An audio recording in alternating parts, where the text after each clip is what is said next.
At Staples Business Advantage, our team of experts can help you find the breakroom products to satisfy everyone's preferences, while AI can suggest popular items, monitor stock levels, optimize pricing, and automate reordering. AI can do a lot of things. But I can never know the taste of a truly great cup of coffee. Sigh. But you also can't get hangry. This is true. Let Staples Business Advantage use today's latest innovations, plus our team's experience, to make stocking your team's breakroom easier for you. Sign up today and save 20%. Staples Business Advantage. Business is human.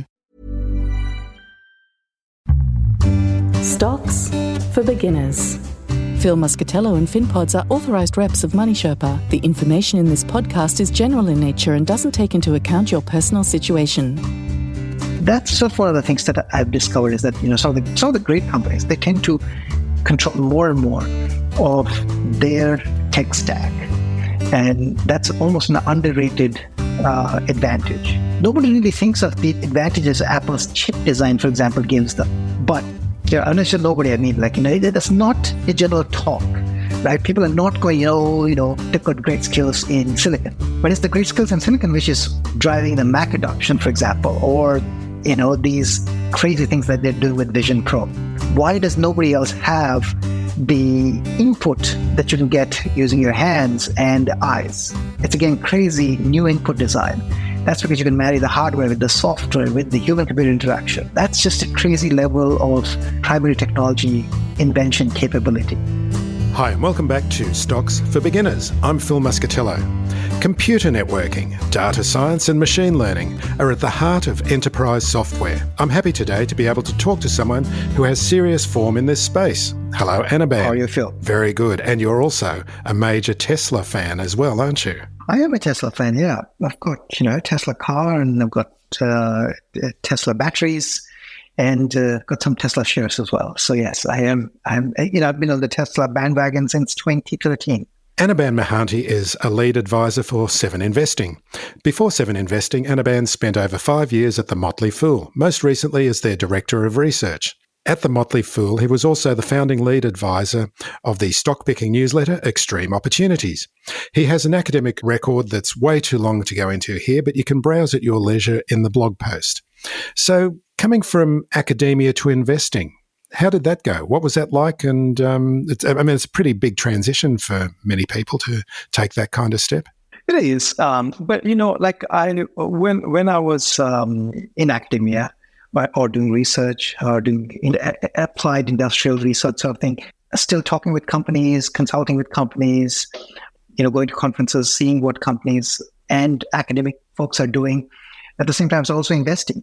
Right, so I was across investing for a long time, and then sort of an opportunity presented, and I thought, well, it might be cool to do this sort of on a full-time basis.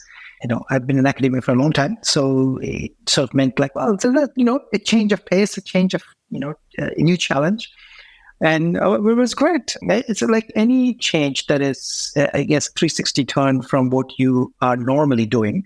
It is definitely difficult in the beginning, right? Because what as an investor, when you're investing your money, because if you invest your money, you're following somebody else's advice, or you're looking online, you're following the websites, CNBC and whatnot, or reading the Wall Street Journal.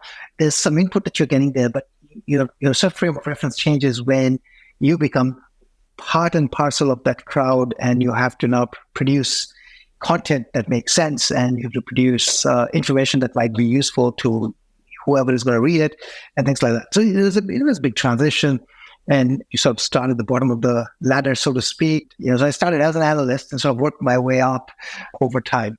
But yeah, it was an interesting journey, and definitely enjoyed it. And it was a different change of pace for me. So yeah, I still dabble a little bit. I maintain, or at least started dabbling back in research, working with students at universities and working with colleagues I've known.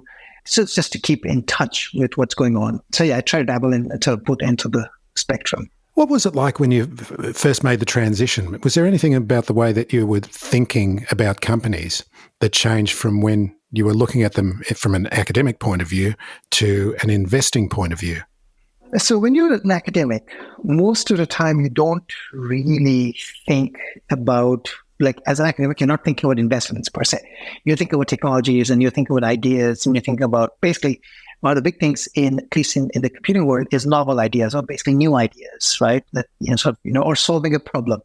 So you sort of think from the point of view, okay, here's the problem, and what's a solution to it? Or what's a better solution, a better way of doing the same thing? It could be something like, today you're streaming videos, can you make it more efficient? As an example, you look at what generative AI is doing today, for example. Can you use generative?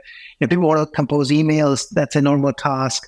People want to write blogs, that's a normal task. How can you make that task better, simpler, more engaging, more entertaining, more informative, right? That's sort of where the technology comes into play. So the technologists are working on sort of the underlying tools and methods and things like that, and trying to sort of advance the state of the art. The biggest takeaway sort of initially, though, when I sort of started looking as sort of the full-time investor, my biggest takeaway was there's sort of a gap between where the technology is and when sort of it hits mainstream. There's always a lag. And sometimes you can exploit that lag if you understand. But here's the thing. Academics and researchers work on hundreds of different things all the time. Not everything becomes practical, right? And this specific example to give, for example, my PhD dissertation was on video streaming technologies. The sort of the technologies I invented or worked on, they were probably to be the best you could use, but they relied on something called the broadcast equivalent on the internet called multicast. Now, multicast never really became a reality, but streaming did become a reality in different ways, right? So sometimes the best technology, the best ideas may not necessarily get commercialized. That's the thing to realize. But you can sort of see trends that are materializing, and you can sort of try to capitalize on them. That's sort of I think the edge from knowing the tech that you can get. But you have to realize that not every company in that space is going to do this. It's very hard to sort of go in and look at, from the time of, say, streaming videos. If you think about it, there are so many different companies, right? And if you invest in probably 100 of them, the biggest success is the one that people know of. People don't remember all the others that didn't actually succeed in a big way. So that's something to, again, bear in mind. Right. Another example would be, if you think about what's happening, for example, today in this generative AI space, right? One of the core pieces of the work, which is known as attention, right? Attention. There was a paper called "Attention is All You Need." That came from Google, right? So Google is left behind, so to speak, in many ways, because the tech for generative models and so on was brought mainstream by a different company, right? OpenAI. So, those are sort of the things, but at least, people who are in the field would have realized, okay, this is a transformative technology. Then, so they came up with Attention All You Need. They came up with transformers, in Google DeepMind and things like that. And then you'd sort of follow the research and you'd say, okay, there's, Meta is doing this and they are doing that. And so you'd sort of see a trend. And you'd realize, okay, maybe this trend is going to shape in some way where computing is headed. But I think the hardest thing is that then to turn that into an investing idea, I think is very hard. It's hard by definition because, again, there'll be so many different startups in that space. Which one do you want to back?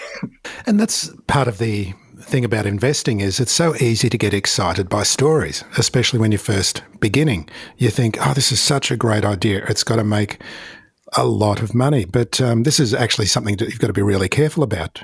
That is true. Yeah. So stories are, stories, I at least told you, the stories tend to move stocks as well, right? And a good story is important. I guess a part of a job as CEO is to be a good storyteller, because being a good storyteller has multiple advantages. One of them being, it works as a recruiting tool, works as a sales tool. It works for pitching to raise money, right? So a good CEO or, leader of a company has to be a good storyteller. It's kind of important. It is important at the same time. You have to sort of distinguish, as you rightly said, that, which stories are going to result in something big. There is, I don't think there's, the thing there is that there's no, at least in my view, there's no formula to identifying that story is good, because no one has 100% track record of identifying that story is good. Sometimes you can see, I guess, the way, at least, my sort of rough model would be, I see what I like. Then I look around me, what people like, right? So this is sort of the Peter Lynch sort of model, where if people are using something, there must be some interest. There's some reason behind the interest. And, you look at and then you can decide whether you want to bracket yourself in sort of the early adopter part or the late adopter or, the early majority, whichever, it's if you think of the Gartner hype cycle or adoption cycles, then you sort of have to figure out, well, where is it in sort of the adoption curve? So I sort of look at, is the technology interesting to me? Does it solve a problem? And, do I think other people are using it, are likely to use it? Do they think it's interesting? And that's sort of that guides what I think is going to happen. But again, an example would be, there are a lot of counterexamples here. So counterexample would be Apple makes a smartphone, the iPhone. One could say that, well, all the other phone manufacturers of that time, be it Motorola, Nokia, and everybody else, well, they should also be able to transition and build this. And in fact, they should be very good at it because they are the ones who own the market in terms of the cell phones, right? And they have the distribution for it. So then the question becomes, why wouldn't that happen? And why do you think Apple would continue? That's where I think, if you have an answer for that, you can use that as a basis for making your thesis. And in most cases, I think that the difficulty for, sort of old to new is, and the new touches so many different parts of the technology stack, so to speak, right? So an iPhone is not just manufacturing it and making it look good. It touches design, like manufacturing. So you now need a design aspect. You need to have material science engineering. You need to know human-computer interaction and just the design aspects of it. How does one interact with it? Then, to make all of this thing work, you need to have skills in software. But then not everything is about software because the software actually is tightly integrated with the hardware. So you need to have underlying hardware skills. What would you put on device? What are you going to put off device? What's going to be on the secure enclave? Sometimes what you'd find is that, there is no hardware tech that I can buy off the shelf. So then you probably have to design it, which is why, for example, Apple as a company designs its own chips, right? It just allows them to have their own roadmap and not be dependent on somebody else's roadmap when it comes to, they're the largest chip designer in the world. So those skills that sort of go from design to, or the hardware design, to actually manufacturing it, to having, the OS layer, then to have the chip layer, and then to have the control for the chips and the software that writes in assembly code, for example, or machine language code.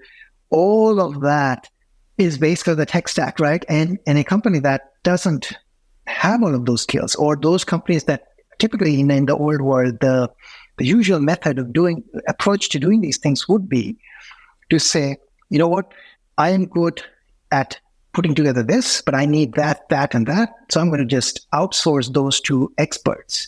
Those experts then in turn actually service. So you might find that, there's a company out maybe in Germany that is also servicing Nokia and Motorola and Samsung and everybody else. So everybody else basically gets the same thing. And the IP is probably owned by this company out in Germany. And if you want to make a change, well, the change has to be made by the IP owner. That's the usual model versus this vertical integration where you own more and more of the key components of the tech. That's a different model. And I think a lot of competitive advantages come from owning sort of the key technology elements. I think that's sort of one of the things that I've discovered is that, some of the great companies, they tend to control more and more of their tech stack. And that's almost an underrated advantage. Nobody really thinks of the advantages Apple's chip design, for example, gives them. But I'm not sure nobody, that's not a general talk, right? People are not going, they've got great skills in silicon. But it's the great skills in silicon which is driving the Mac adoption, for example, or, these crazy things that they're doing with Vision Pro, right? Why does nobody else have the input that you can get using your hands and eyes? It's, again, crazy new input design. That's because you can marry the hardware with the software, with the human-computer interaction. That's just a crazy level of primary technology invention capability. With Staples Business Advantage, you get the benefit of thousands of experts. Plus optimizations powered by the latest technological innovations. 1 + 1 = 2. 3. Whatever. Sign up today and save 20%. Staples Business Advantage. Business is human. You made a little reference in that answer to the hype cycle. How do you see the hype cycle? Have you got a description of the hype cycle? I think it'd be great for beginner investors to be aware that there is a cycle in this space. Yeah, the There's a definition. I don't have, so there's Gartner has a hype cycle definition. Basically has this form. The way to think about it is that, things start low, then it becomes, the noise becomes exponentially increasing to hit sort of a peak. And then sort of it starts fading out, and then you sort of, you hit this phase of, despondency. Nobody cares about that tech anymore. But then some real stuff eventually starts again, from the depths of despair starts to come. That's the problem I have with it's very difficult. Like, I think not everything fits in that sort of pattern is my issue. Like, for example, I remember the 3D printing craze. There was a time when everybody thought that from shoes to, tables to whatever else, we're just going to 3D print it. We all have custom stuff. And, it was a hype.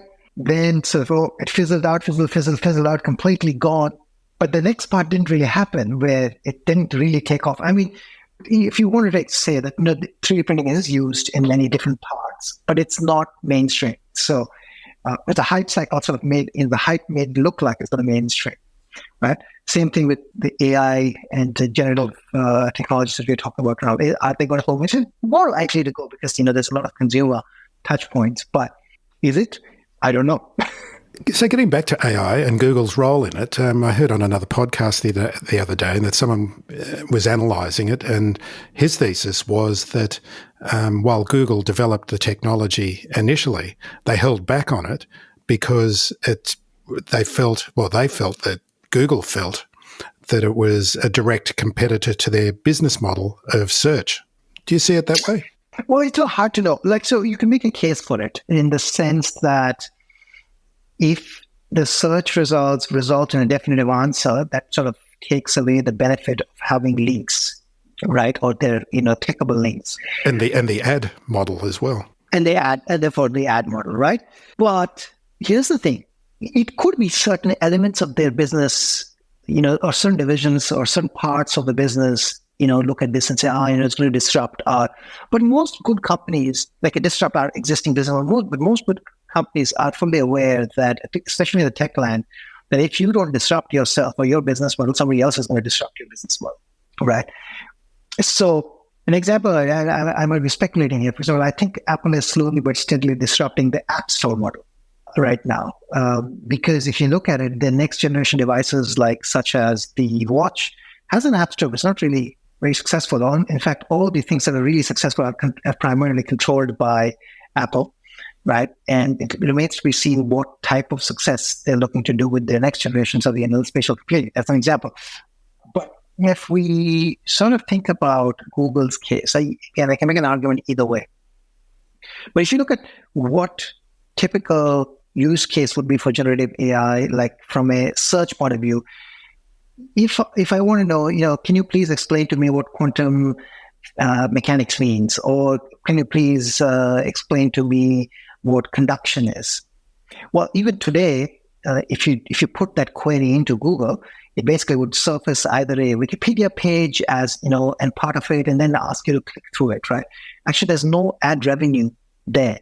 Most of the ad revenue, though, you would think, comes from things like what? People are searching, can I get a sneaker of this type, or I'm looking for that Air Jordan that looks like this. Can I get a ticket for Taylor Swift concert? Where can I, and all of those things, and then those result in clicks.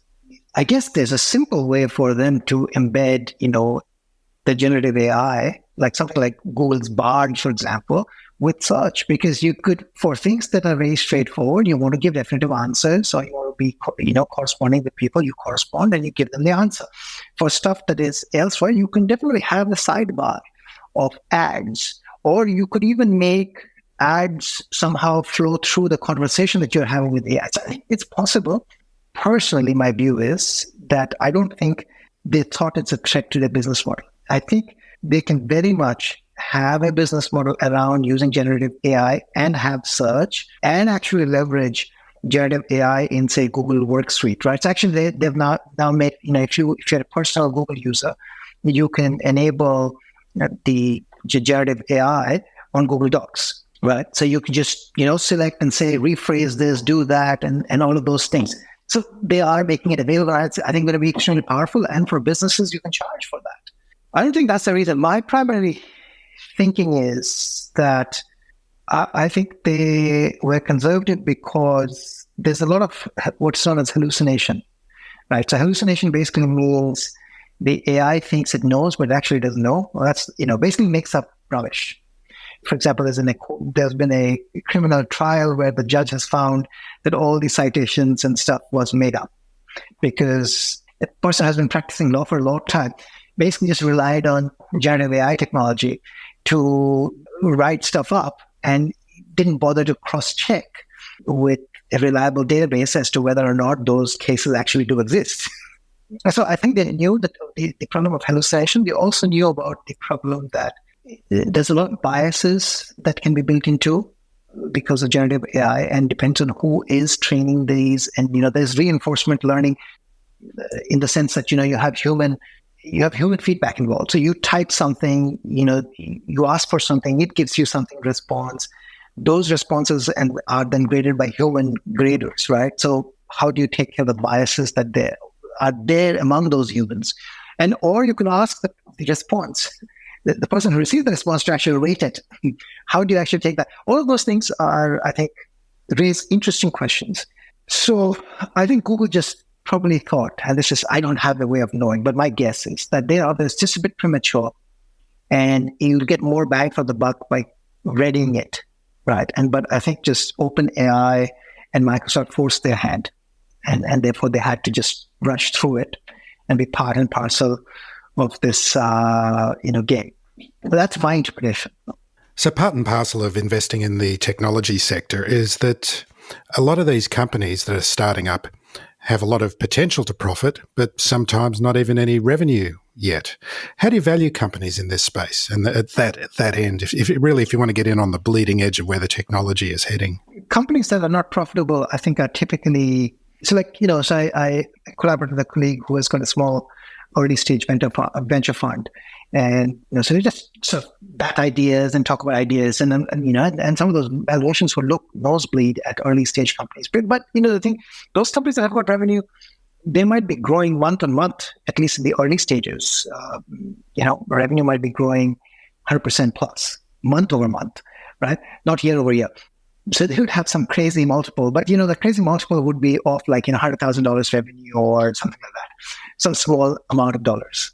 If you don't have any revenue, like really as a concept, that's really, really early stage VC land. I mean, it's a bit of dart throwing going on. There's a lot of, I think, from experience, you would have a feel of this sort of work. So and the other thing that I think people do not realize, or maybe do realize, I don't know, a lot of companies that are successful today in the public market, if you go and trace their history back in time as startups, they probably started as something else. They probably, they did a pivot at some point.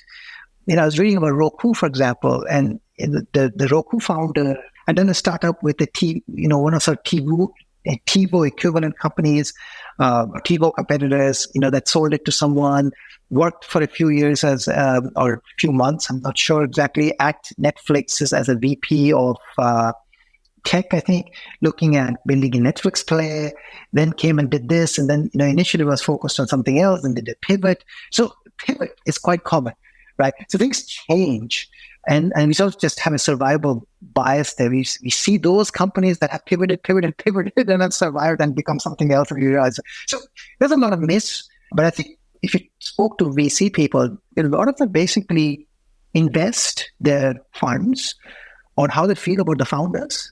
Right, so they're investing in people and ideas, both, and the people and ideas are very tightly coupled.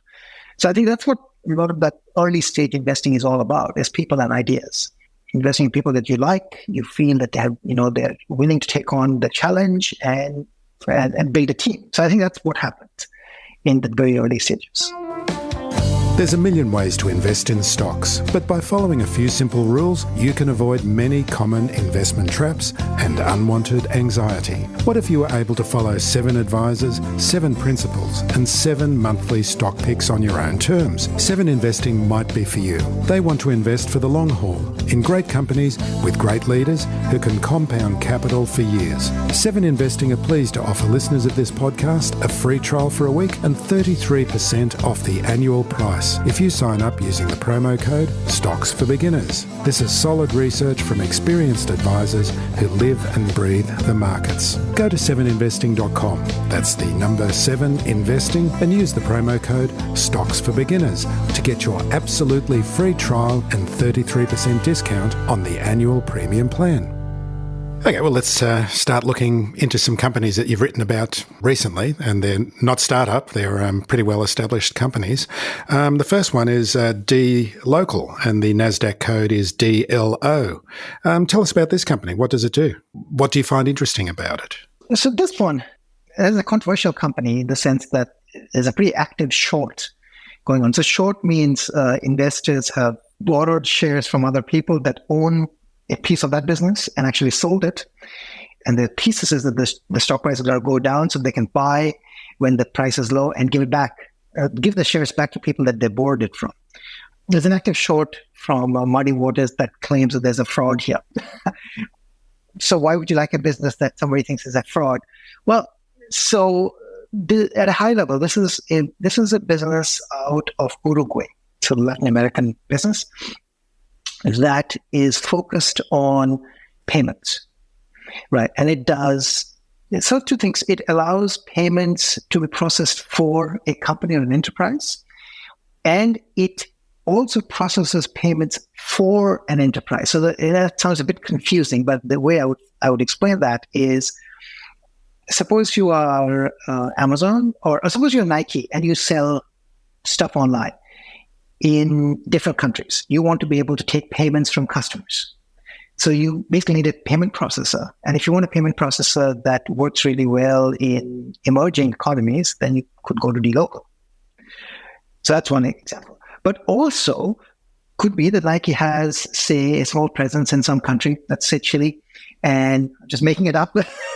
These are just examples. And it wants to pay people that work for it, our contractors, for example, for Nike. How do you pay? You could set up your bank account and do everything, or you could work with dLocal, which could do the payments for you. So one of the things is called paying out to your contractors and employees and things like that. So if you're, for example, a ride-sharing business, you're receiving money from customers, but you're also paying out to people who are actually driving.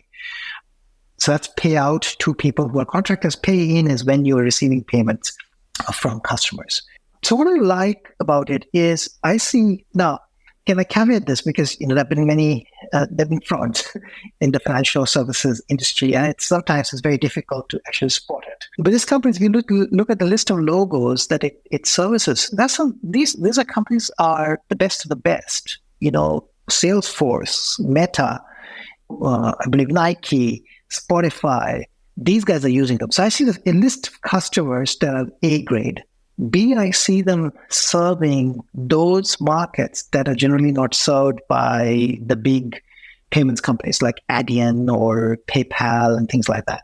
And C, I think if you look at sort of the demographic movement, think about countries like India and so on, these have got a lot of young population and a large population, right? So a lot of emerging economies together have a huge population. They're all trying to sort of, become rise from lower middle class to upper middle class and, raise the standard of living. So there's a huge opportunity there, right? So servicing that market is an interesting opportunity to sort of get exposure there. And presumably in some of these economies, their local currency and their local economies aren't able to support this kind of entrepreneurial activity of these young people as well, and inflation that might get in the way of whatever they're transacting in. Yeah, so often I think the biggest issue is that the payments rail in emerging markets are completely different in many ways from the payment rails in developed markets, which means that the companies that work in the developed markets are not necessarily in the best position to serve the developing markets. An example might be like Credit cards, for example, are very common in, US, Europe, and Australia, New Zealand. But credit cards are not that common if you go to Brazil, right? So or if you go to India, they use, things like UPI, which is a universal payment identifier. So people pay using their phone, using a UPI, and these people might not even have a bank account. So how do you handle those payments?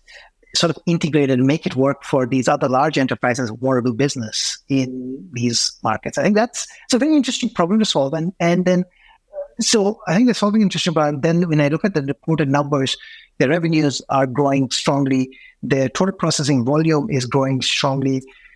It's a profitable company. And then sort of the venture fund, private equity investors that took it public, I forgot the name now. I think it's General Ventures, GB. Yeah. So they still own a significant stake in the business and have been buying stock through this sort of downturn in the stock price. Management have been buying stock as well. So again, none of that is a proof that, things are fine. But I do see, on a sort of risk-adjusted basis, I find that, well, it's an interesting market. The reported numbers are great. The clients that they're serving are A-rate. So it ticks a lot of those boxes for me. And again, investing, to me at least personally, and I personally own shares in it, it's sort of risk-reward basis. I think there are risks here, but I guess if I had a basket of opportunities, the way I would describe this, if I had a basket of, say, 30-odd opportunities that looked exactly like this, I would swing at them because I think on balance, it will work out. That's sort of how I look at it. And of course, it's not a recommendation to buy by any means. Do your own research. Yes, always. Yes. People should always do their own research. And, if somebody talks about something, I think it's an interesting way for people to surface an idea. But then you need to have a look and know whether it's right for you and stuff like that. So it seemed to be that it was about a year ago that cybersecurity was a theme that many people and many investors were talking about, but it seems to be on the other end of the hype cycle at the moment. And but you're interested in Zscaler. So tell us about Zscaler. What do they do? Well, obviously cybersecurity, and what do you find interesting about them? So I guess cybersecurity in general, I'm interested in for a couple of reasons. Like, they might be on the other end of the hype cycle, but I don't think the number of attacks that companies and government infrastructure have been experiencing have decreased. It continues unabated. There is state-sponsored cyber attacks, and as you move more and more things to the cloud, or basically, you put your health records online and you want everything to be automated. Well, you need to have them secure. And the other thing I like really about this is companies could decide to stall their their digital transformation projects. Can a company in good conscience actually pause their cybersecurity projects? I don't think so, because if you are dealing with customer data or you have a lot of employees, you want to ensure and should be ensuring that they are protected and covered and safe. To me, it seems like it's a bit, it is affected by the cycle, but shouldn't be as affected by the economic cycle. Is another reason I like it. And then, of course, I think there's a number of things happening in that sort of space. So the key thing here is this company provides a number of different tools. So if you want to access the internet as an employee of a company which uses Zscaler, then you want to make sure that the traffic that's going from your device to the internet is safe, and the traffic that's coming back from the internet to your device is also safe. You also want to ensure that when you're accessing company infrastructure, that is also safe. In the past, accessing company infrastructure meant that you basically VPN, so use a virtual private network, and the idea was that, at least from a tech point of view, the company's infrastructure would sit in a couple of different offices. They'd be in some large buildings, and then you would build a perimeter around them, a fence, so to speak. So you have a building, and you protect it using a fence, and the fence is supposed to keep the bad people outside, right? So people could go to the office and then work from inside, so they're inside the property, and that's fine. Or your VPN, which is a private way of entering the property. Once you're inside, then you're regarded as safe. Like let's assume that you have a special key. The problem is that kind of no longer works because infrastructure is no longer housed per se in a fenced property, because it may be in the cloud somewhere, something is sitting in the Microsoft cloud, something is somewhere else. How do you ensure everything is fenced? So to protect these assets that a company has, infrastructure assets that are on the cloud, for example, you would also need some tech. That's another tech that these guys provide. Then the third thing to realize is inspecting traffic that's going back and forth is really difficult because, and remember, everything is encrypted, including the hacker's communications would also be encrypted, right? So you're basically looking at encrypted comms and trying to do basically deep packet inspections. How do you do that? So these guys basically have built what I would say a distributed cloud. So they have think of machines spread across the globe, which basically can sit in the middle, sort of inspect the traffic at scale, including encrypted traffic, and ensure that traffic is going from that device to sort of your device to the phone, or from your phone to their cloud, then somewhere else on the internet. All of that happens in a safe manner and happens quick without introducing significant delays. So I think it's a pretty big technical challenge to address. So I think they do a good job there. And sort of their growth story tells us that they're signing lots and lots of customers. I believe that there are a few competitors in this space. Do you see Zscaler as having some kind of competitive advantage? There are a number of companies in this space. So the biggest competitors, I would say, are companies that what I would say sell hardware solutions that provide perimeter-style protection. So they basically help build these perimeters. So these are firewall boxes and things like that. Now, a lot of those companies are trying to move to a cloud. So that's one thing. So I guess the biggest competitor in many ways is legacy technology. And if you spent millions building an infrastructure to protect your infrastructure, then it's very hard to rip it off. So the existing company which has sold you that infrastructure probably has a leg up in its way to come and say, okay, we can now make it cloud compatible by doing this, this, and this.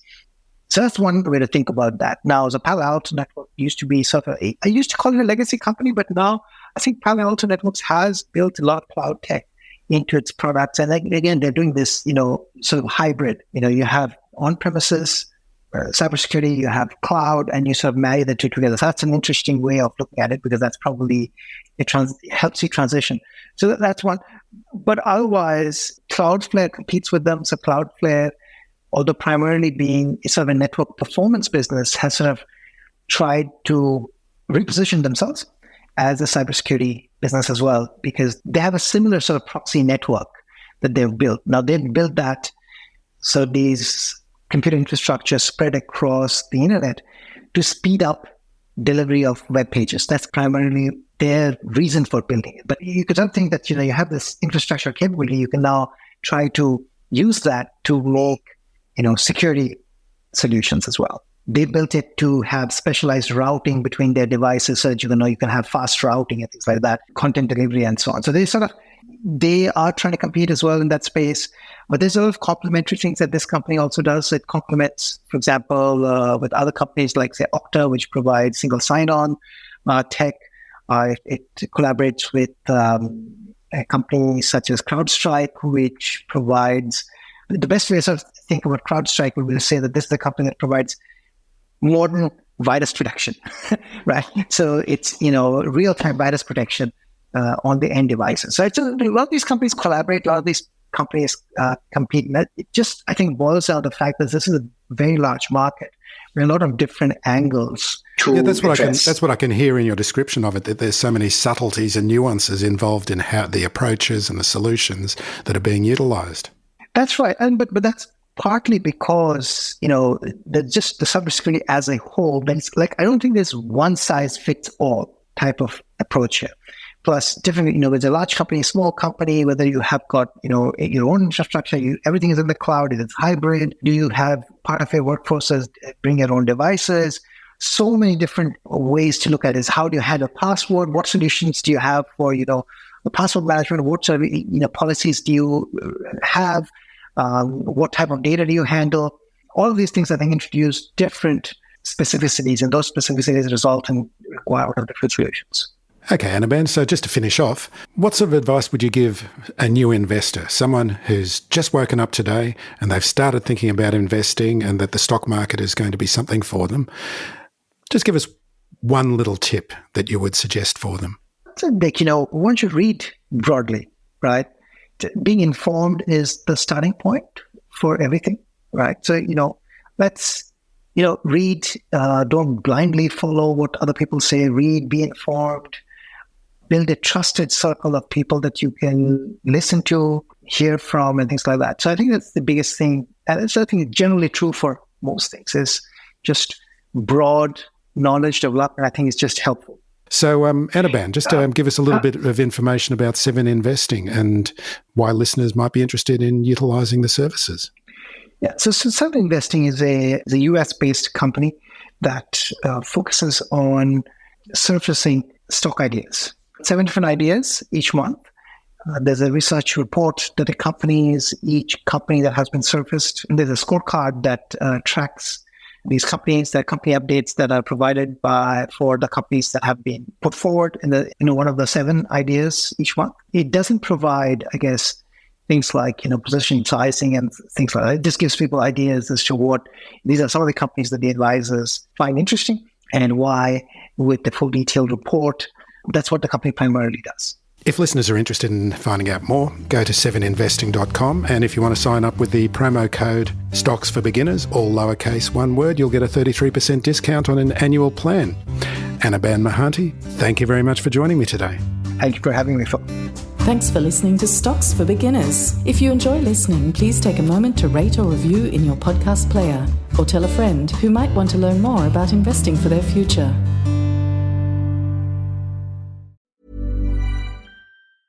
At Staples Business Advantage, our experts can help you find furniture that fits any design and budget, while AI can recommend products based on preferences, generate 3D models for visualization, and optimize space planning for office furniture. take advantage of our team's eye for style and design. And my eye for, wait, I have no eyes. Only algorithms. At Staples Business Advantage, furnishing your office is easy. And with the best warranty in the business, we're committed to you now and down the road. Sign up today and save 20%. Staples Business Advantage. Business is Human.